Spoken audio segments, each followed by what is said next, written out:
नमस्कार, मैं रवीश कुमार। अरविंद केजरीवाल चुनाव प्रचार करने आ रहे हैं। जेल का जवाब देने आज बाहर आ जाएंगे। दिल्ली और पंजाब के चुनावी रण में केजरीवाल के भाषणों का इंतजार शुरू हो चुका है। जिस तरह से विपक्ष ने केजरीवाल की अंतरिम जमानत का स्वागत किया है, उससे साफ है कि वे जब तक बाहर रहेंगे नरेंद्र मोदी सरकार पर जमकर हमला करेंगे। अगर इस गिरफ्तारी का मकसद केजरीवाल को चुनाव से दूर रखना था तो इसी आधार पर उन्हें अंतरिम जमानत भी मिली है। केजरीवाल को 1 जून तक के लिए जमानत मिली है, 2 जून को सरेंडर करना होगा। अंतरिम जमानत के दौरान केजरीवाल मुख्यमंत्री कार्यालय नहीं जा सकते, दिल्ली सचिवालय नहीं जाएंगे। अगर उपराज्यपाल की मंजूरी के लिए जरूरी है कि वे सरकारी फाइल पर दस्तखत करें तभी ऐसा कर सकते हैं, नहीं तो केजरीवाल सरकारी फाइल पर साइन नहीं करेंगे, अपने केस पर बात भी नहीं करेंगे। इन शर्तों के साथ केजरीवाल को आज सुप्रीम कोर्ट ने अंतरिम जमानत दे दी।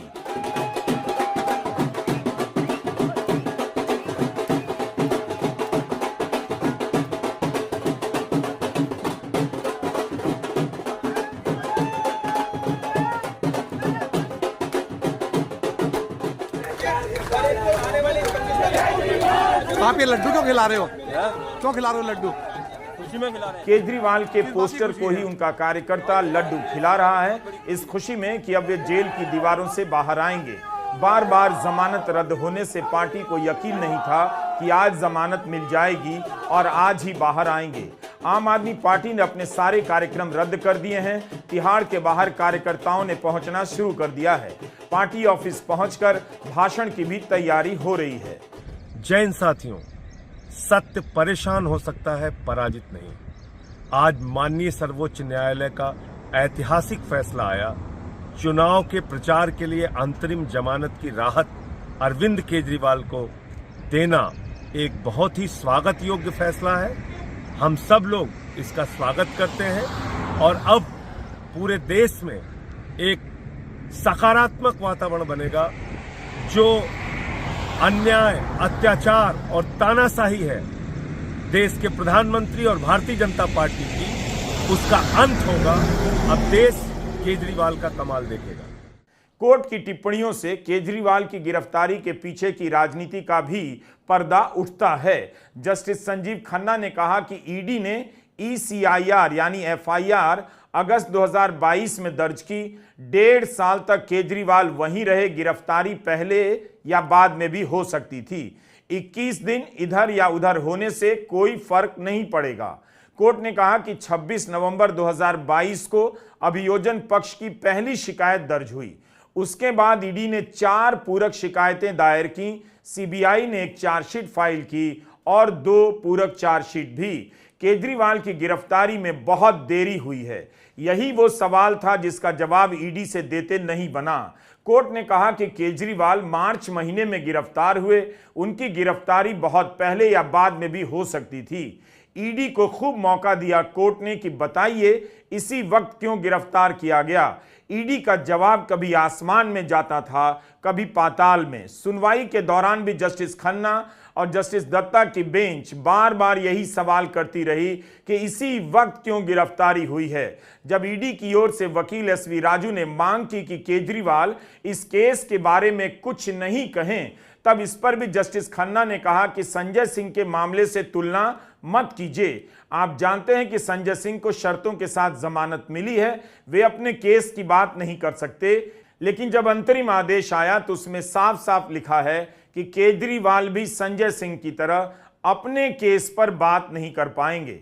अरविंद केजरीवाल जी प्रचार के लिए पूरे देश में जा सकते हैं, कहीं पर भी किसी भी अपनी पार्टी या इंडिया अलायंस के किसी भी हिस्से में जाकर प्रचार करने की उनको छूट दे दी गई। भारत के महान न्याय अभिकर्ता यानी सॉलिसिटर जनरल तुषार मेहता ने कहा कि मुझे ऐसी कोई मिसाल नहीं मिली जब किसी व्यक्ति को कैंपेन करने के लिए रिहा किया गया हो। इस पर जस्टिस खन्ना ने कहा कि इसे इतना सिंपल मत बनाइए।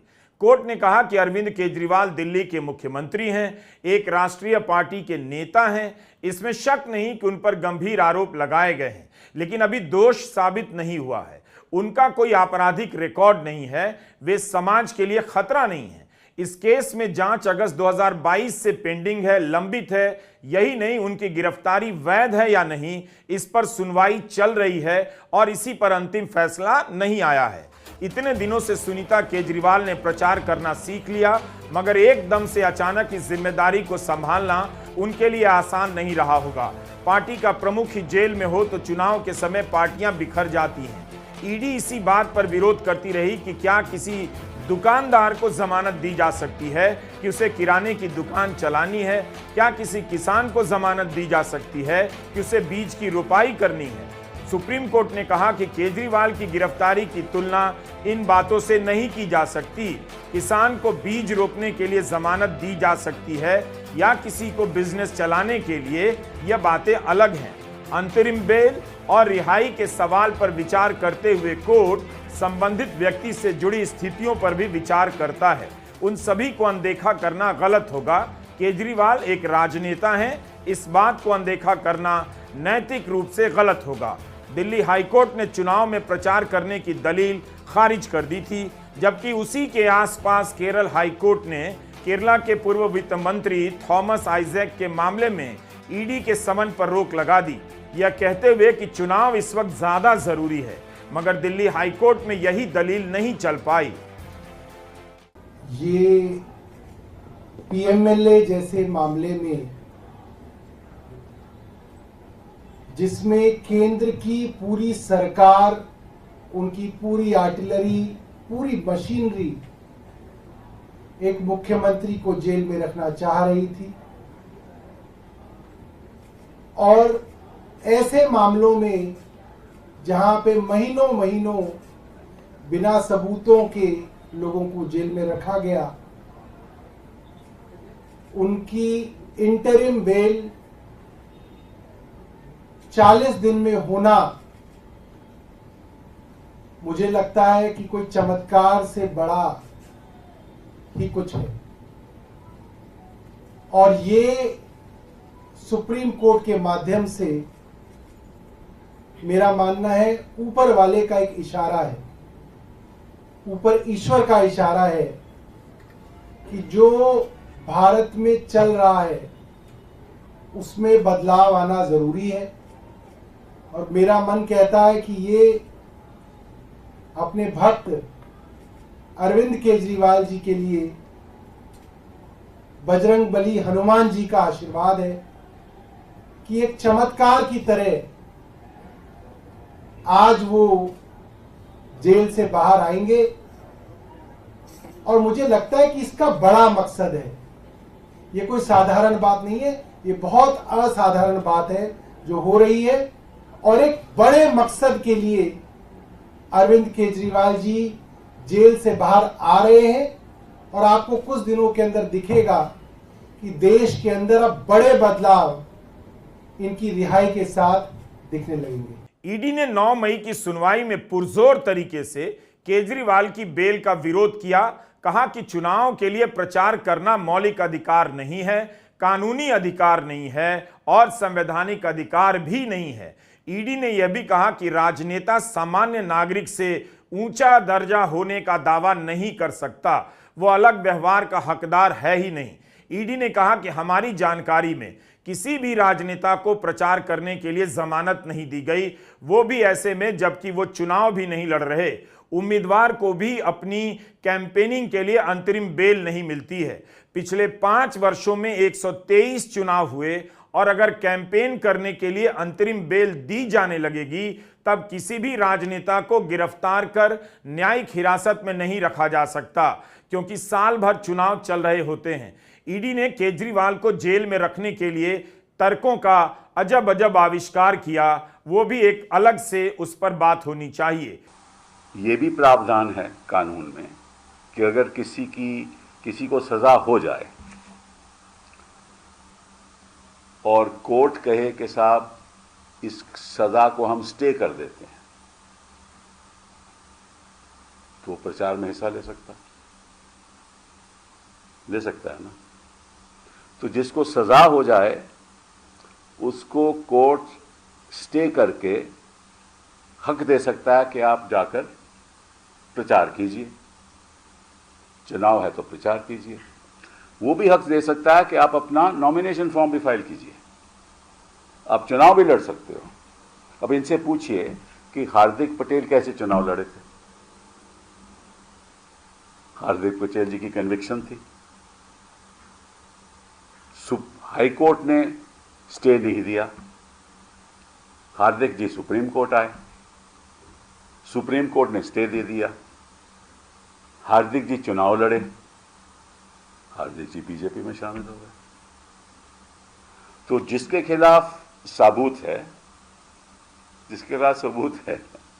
जिसके खिलाफ सजा है, उसको तो हक है अगर कोर्ट स्टे दे दे, और जिसके खिलाफ केवल आरोप है उसको स्टे नहीं मिल सकती, क्योंकि चुनाव में हिस्सा लेना एक कानूनी हक है, संवैधानिक हक नहीं। तो ये किस किस्म की राजनीति हो रही है और किस किस्म की राजनीति ईडी कर रही है कि जिसके खिलाफ सबूत नहीं, आपको उसको अंदर रखे हुए हो, और इस वक्त आपने गिरफ्तार किया जब चुनाव आ रहा था, चुनाव में हिस्सा नहीं ले सकते। वो एक अपनी पार्टी के लीडर हैं, दिल्ली के चीफ मिनिस्टर हैं। तो ये छोड़िए, सब इन पदों को छोड़िए, लीडरशिप को छोड़िए, चीफ मिनिस्टर हैं वो भी छोड़िए, देश के नागरिक तो है ना। और मालूम सुप्रीम कोर्ट ने क्या कहा है कि फेयर एंड फ्री इलेक्शन, मतलब कि निष्पक्ष चुनाव basic structure of the constitution, मतलब कि संविधान का बेसिक स्ट्रक्चर है। अब मैं आपसे पूछना चाहता हूं कि कल को चार्जशीट में कुछ ना निकला तो क्या ये वक्त वापस आ सकता है?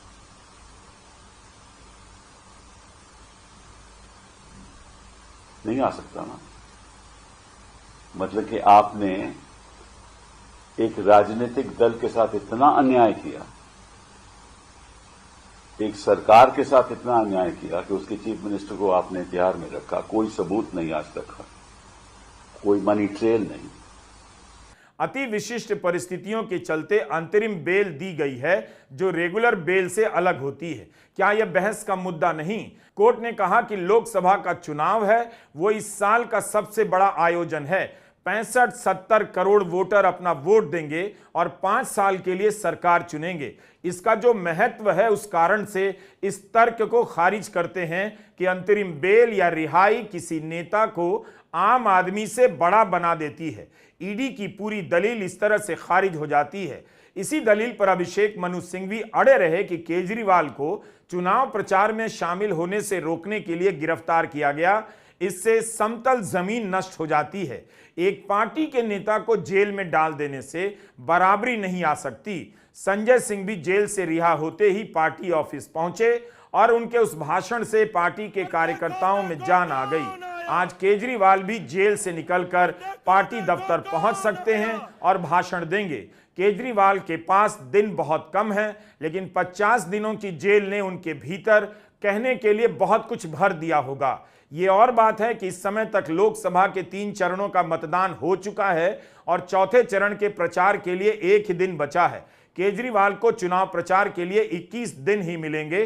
30 अप्रैल को जब सुप्रीम कोर्ट में जस्टिस संजीव खन्ना और जस्टिस दीपांकर दत्ता की बेंच के सामने इस मामले की सुनवाई शुरू हुई, तब से ही बेंच की तरफ से कहा जा रहा है कि अंतरिम जमानत पर विचार किया जा सकता है। 9 मई को भी कोर्ट ने कहा कि हम 10 मई को अंतरिम जमानत के आदेश जारी कर सकते हैं। आज आदेश जारी हो गया। फैसला आते ही कोर्ट परिसर में लगाए गए इन कैमरों के सामने हलचल शुरू हो गई।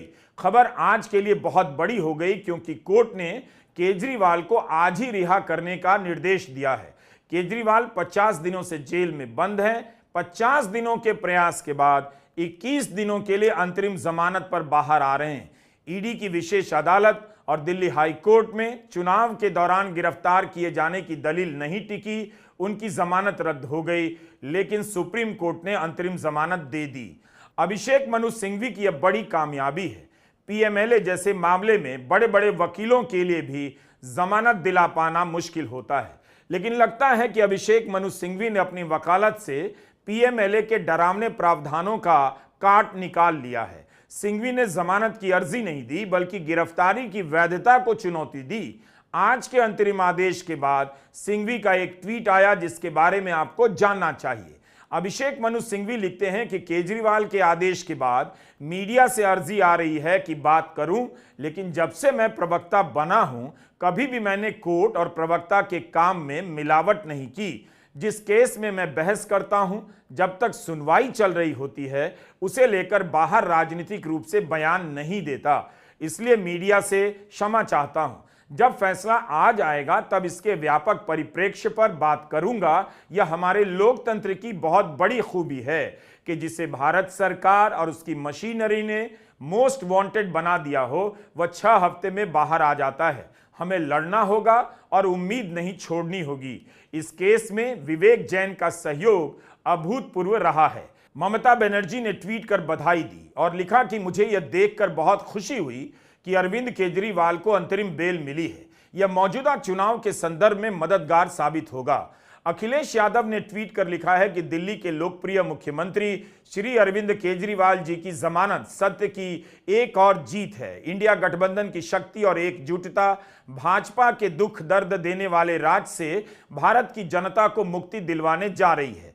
एकजुट होकर मतदान का संकल्प लें। कांग्रेस के कन्हैया कुमार ने ट्वीट किया है कि वे इस फैसले का स्वागत करते हैं और कहा है कि नागरिकों के संवैधानिक अधिकारों की रक्षा के लिए यह बड़ा फैसला है। इंडिया समूह का न्याय युद्ध जारी है। असली जीत 4 जून को इस संविधान विरोधी सरकार को उखाड़ कर होगी। शिवसेना उद्धव की प्रियंका चतुर्वेदी ने ट्वीट किया है कि यह केजरीवाल के लिए बड़ी जीत है। विपक्ष को चुप कराने की उनकी कोशिशें उन्हीं पर बैकफायर कर रही हैं। हम चुप नहीं होंगे, झुकेंगे नहीं, चाहे जो आ जाए हार नहीं मानेंगे। भारत देख रहा है, इंडिया जीत रहा है। कांग्रेस प्रवक्ता पवन खेड़ा ने भी बयान जारी किया है। माननीय सर्वोच्च न्यायालय द्वारा जो राहत आज श्री अरविंद केजरीवाल को मिली, हम उसका स्वागत करते हैं और उम्मीद करते हैं कि 4 जून के पश्चात प्रधानमंत्री मोदी, जो कि तब तक भूतपूर्व प्रधानमंत्री हो जाएंगे, उन्हें समय मिलेगा कि वो साबरमती आश्रम में बैठकर और थोड़ी आत्मचिंतन करें किस तरह की राजनीति वो करते हैं। हम साथ में यह भी उम्मीद करते हैं कि झारखंड के पूर्व मुख्यमंत्री श्री हेमंत सोरेन को भी शीघ्र अतिशीघ्र न्याय मिले। 2 जून को अरविंद केजरीवाल सरेंडर कर देंगे। 1 जून को पंजाब में और 25 मई को दिल्ली में मतदान होना है। केजरीवाल को दिल्ली और पंजाब में चुनाव प्रचार करने का मौका मिलेगा। गुजरात की 2 सीटों भरूच और भावनगर पर आम आदमी पार्टी चुनाव लड़ रही थी, लेकिन वहां मतदान पूरा हो चुका है। गुजरात में जहां आम आदमी पार्टी ने अपना वोट प्रतिशत बढ़ाया था, वहां इस बार केजरीवाल को प्रचार करने का मौका नहीं मिला। इन 21 दिनों में केजरीवाल अपनी भरपाई कैसे करेंगे, जेल से आने के बाद उनके पहले ही भाषण से पता चल जाएगा। नमस्कार, मैं रवीश कुमार।